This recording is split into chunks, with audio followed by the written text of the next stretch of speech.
Hey YouTube family, it's your girl Cindy. Welcome back to my channel. On this channel, we break down relationship dynamics in real life and on TV. Check out my playlist in the description after this video. Please take a moment to click that subscribe button, y'all. Every subscriber matters. I am really trying to grow on YouTube, so help your girl out. Today, I will be reviewing Married at First Sight, Season 13, Episode 15. So the retreat is over and the couples are returning to their childhood homes. This episode actually didn't give that much, but before we jump right in, please take a moment to click that like button as you listen to this recap because your support is greatly appreciated. We're going to kick things off with Johnny and Bao. So Johnny openly admits he has daddy issues when he brings Bao to visit his childhood neighborhood. He expressed his sadness, jealousy, anger in the letter he wrote to his younger self because he didn't have his father growing up and he would envy other kids who had their dads. Although he did feel he had a sad childhood, he talked about the amazing village of people he had in his corner growing up. When they say it takes a village to raise a child, it is so true. Not only does the child need a village, but the parents, especially the single ones, need a village as well. It is a lot of work being a parent, and having a great village makes a huge difference. As a single mom myself, sometimes I wonder if my daughter feels isolated because our village is very small and I have a hard time asking for help. So having an active village, as Johnny described in this episode, is really important. He also mentioned there is a lot of shame when it comes to divorce in Asian households, which is something I can relate to. I'm not Asian, but going through my own divorce was and continues to feel very shameful. In some ways, I feel like I let my daughter down. As I mentioned in my last video, it takes two to repair a marriage, and sometimes we just have to take the L and move forward with our heads held high because there is no other choice. But anyway, Johnny also told Bao that his dad made a last-ditch effort to keep their family together by trying to relocate the family to California so they could have a fresh start, but his mom refused because she was fed up with all he had done to her. So his dad never returned to Texas, and it sounds like his dad turned into a very lonely, bitter old man. And Johnny expressed he doesn't want to end up like this, but he has been self-sabotaging this relationship with Bao from pretty much day one. So he will probably end up like his father, unfortunately, if he doesn't get the therapy he desperately needs. Bao took Johnny to an open field where the trailer she grew up in used to be. She showed photos of her former home to Johnny. The home was no longer there. She opened up to Johnny when she was reading her letter to her younger self about her father struggling with PTSD from losing family members in the war. She now understands that no one in the family knew how to help him and that her father was suffering internally, which probably led to him treating her mom so poorly. Bao talked about her mom being the glue. Her parents went through hell and back, but they stuck it out. There really is a fine line between sticking it out and walking away. There are many forms of abuse, and although Bao's parents were able to come through the other side, I don't think she needs to extend that same grace to Johnny, especially since he tried to act like a compassionate human being at the beginning of the episode. Then he turned on her during their session with Dr. Pepper by letting Bao know he had a conversation with her quote-unquote friend Sarah, who basically trashed Bao, and she validated what Johnny was telling her about Bao, which I felt was extremely inappropriate. And Bao told Johnny she hadn't opened up to Sarah about their marriage because Sarah is the type of person who believes in cutting your losses instead of giving sound advice.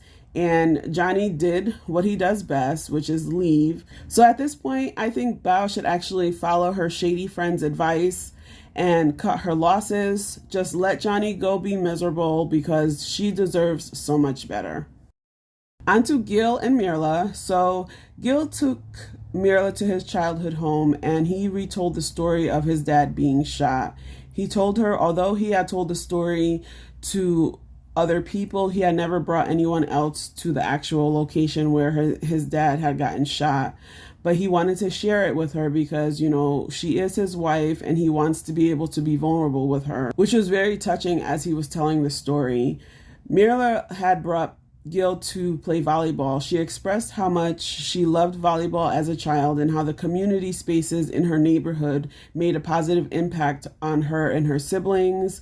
They used to play volleyball all the time. She actually played volleyball with Gil. Then she opened up about growing up poor, and she showed Gil a photo of her childhood home and explained why she pretty much enjoys high rises because her home was very small and pretty much low to the ground. But they didn't actually write letters to their younger selves. I mean, I feel like these two have potential, but I do feel like money and lifestyle will be an uphill battle for them, which will probably lead to divorce after decision day. Next, we have Jose and Rachel. So Jose took Rachel to his family home. His parents had actually built their family home from the ground up in a neighborhood to help set him and his sister up for success. Jose mentioned they went to great schools and that they are both doing well for themselves despite their parents getting divorced. Rachel also felt she had a wholesome childhood experience despite her parents getting divorced as well. They had an interesting chat about eating rice and beans mainly growing up. And Jose felt it was due to lack of money, but Rachel felt it was cultural. I am of Haitian descent, and rice and beans was a staple in my upbringing. So I felt it was also cultural, like Rachel said.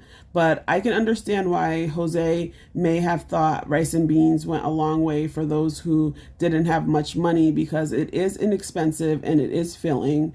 But there are creative ways to use rice and beans to make it feel like a different meal every night. I still to this day love me some rice and beans. But anyway, Rachel and Jose also didn't write letters to their younger selves, but Rachel did confess to Jose that she stayed with an ex-boyfriend the night he flipped out and locked her out of the shared apartment. The editing made it confusing for me to really understand what his true reaction was, but they seem to have had a calm conversation, although something in my spirit isn't sitting right. But like I said before, if Rachel likes it, I love it, and I wish them all the best. On to hot and cold Zach and Michaela. They are so confusing, mostly Zach. So they had 2 sessions with Dr. Pepper in this episode instead of doing the childhood memory lane and letter writing activity. Zach told Dr. Pepper he had called up some of his ex-girlfriends to gain some insight about how he deals with conflict prior to Michaela joining them for their sit-down. And he said the feedback he received was that he tries to basically avoid conflict. And I just want to add, he seems to always refuse to take any accountability. I can respect he doesn't want to be with Michaela, but in my opinion, he is always playing victim. How is it that he is always attracting quote unquote explosive partners if he's such a saint? Something is just not adding up with Zach. In my opinion, he starts the match, then walks away when the flames start to get out of control.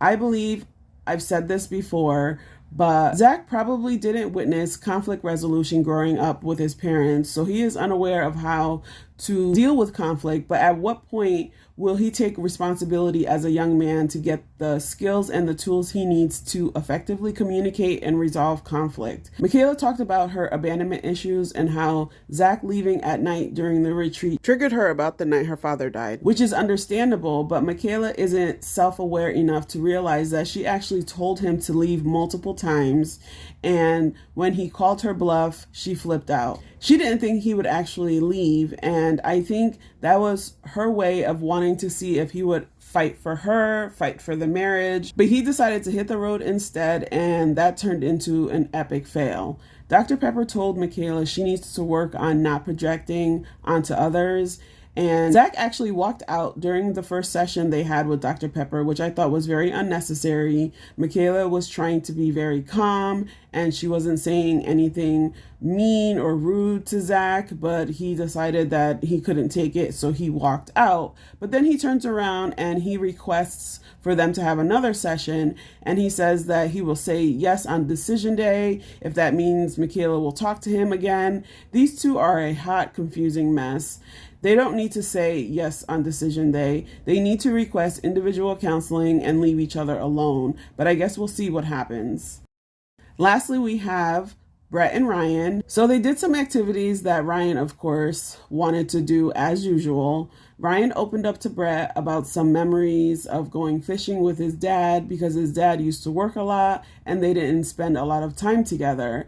They seem to have been having fun together that day.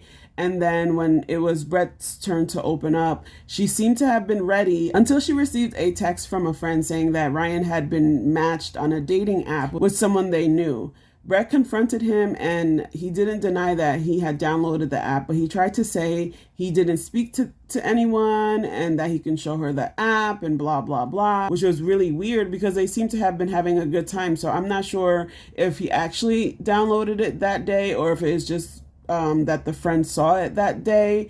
And the question is, why did you download the app to begin with, Ryan? And of course, he didn't give her an explanation. He got up and left the apartment to be avoidant as usual. And I just really feel bad for Brett. She just can't win. And I knew all along Ryan was putting up this facade.